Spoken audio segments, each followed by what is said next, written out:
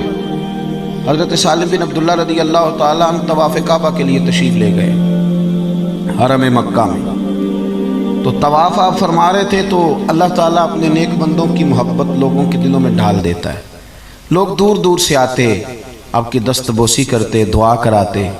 خلیفہ کو کسی نے بتایا کہ حضرت سالم بن عبداللہ آئے ہوئے ہیں، وہ بھی چلا گیا، اور جب اس نے دیکھا نا بڑا رش ہے تو وہ انتظار کرنے لگا۔ حضرت طواف سے فارغ ہوئے، 8واں استلام جب کر لیا تو آگے بڑھا، ہاتھ ملایا، کہنے لگا جی میں گورنر ہوں، خلیفہ ہوں مکے کا۔ اب نے فرمایا تو میری باتوں کی سمجھ آ رہی ہے آپ حضرات کو؟ کہنے لگا جی میں یہاں کا خلیفہ ہوں، تو میری یہ خواہش تھی کہ کوئی حکم ہو تو آپ بتاتے، میں پورا کرنے کو حاضر ہوں، کوئی حکم ہو تو بتائیے۔ تو حضرت سالم بن عبداللہ رضی اللہ تعالیٰ نے اس کا چہرہ دیکھا تو فرمانے لگے کس نے گورنر بنایا تجھے؟ تو بڑا بیوقوف آدمی ہے، تو بالکل تجھے خیال ہی نہیں آیا، تو کیا کہہ رہا ہے؟ وہ کہتے ہیں پہلی دفعہ کسی بندے سے ملاقات ہوئی تھی، میری بھی ٹانگیں کانپنے لگیں، یہ شخص کہاں سے بات کر رہا ہے؟ خودداری ایک بڑی اعلیٰ چیز کا نام ہے، کس نے تجھے گورنر بنایا؟ کہنے لگا حضور کیا ہوا؟ فرمانے لگے یار تو بڑا ہی بیوقوف ہے، تو کیا سمجھتا ہے مجھے کہ اللہ کے گھر میں آ کے بیت اللہ شریف کے دروازے کے سامنے کھڑے ہو کے یہاں آ کے بھی میں دنیا داروں سے سوال کروں گا، یہاں آ کے بھی میں لوگوں سے مانگوں گا؟ یہاں گردن کو جھکا دیتا ہے خیرات کا پتھر، جہاں میں مانگنے والوں کے سر کبھی اونچے نہیں ہوتے، یہاں آ کے بھی میں دنیا داروں سے مانگوں گا؟ کہتا ہے مجھے تو پسینے آنے لگے، جب میں فارغ ہو کے وہاں سے نکلا تو باہر آ گیا، میں مسجد الحرام سے باہر، میں سوچ میں پڑ گیا۔ تھوڑی دیر کے بعد حضرت بھی فارغ ہو کے باہر آئے، خلیفہ پھر آگے بڑھا، کہنے لگا حضور مہربانی کریں، اب تو خانہ کعبہ سامنے نہیں نا، ابھی کوئی حکم کر دیں۔ آپ فرمانے لگے چل ٹھیک ہے، تو نہیں باز آتا تو بتا تجھ سے دین مانگوں کہ دنیا مانگوں؟ کہنے لگا حضور میرے پاس تو دنیا ہی ہے، دین تو آپ کے پاس ہے۔ تو آپ فرمانے لگے جا پھر اپنا کام کر، دنیا تو میں نے اس سے کبھی نہیں مانگی جس نے دنیا بنائی ہے، میں تو اس سے بھی اس کا فضل ہی مانگتا ہوں، تو مجھے کون سا رستہ دکھا رہا ہے؟ میں نے اس سے نہیں کبھی دنیا داری کا سوال کیا، دنیا کا مان، تو کون سا رستہ خودداری اختیار کیا؟ پتہ ہے لوگ ہمیں خرید کیوں لیتے ہیں؟ الیکشن میں بولیاں کیوں لگتی ہیں؟ اس لیے کہ کہیں نہ کہیں ہمارا کوئی ریٹ ہوتا ہے، کہیں نہ کہیں ہم الجھ جاتے ہیں، کہیں نہ کہیں ہم خرابی کرتے ہیں، پھر ہمارے ریٹ لگنے لگتے ہیں، پھر لوگ سمجھتے ہیں کہ کسی نہ کسی مقام پہ جا کے کسی نہ کسی شخص کو ہم نے قائل کر ہی لینا۔ دوستو بالخصوص نوجوانوں یاد رکھنا، جو لوگ محنت کے ساتھ آگے جاتے ہیں انہیں کم گرایا جاتا ہے۔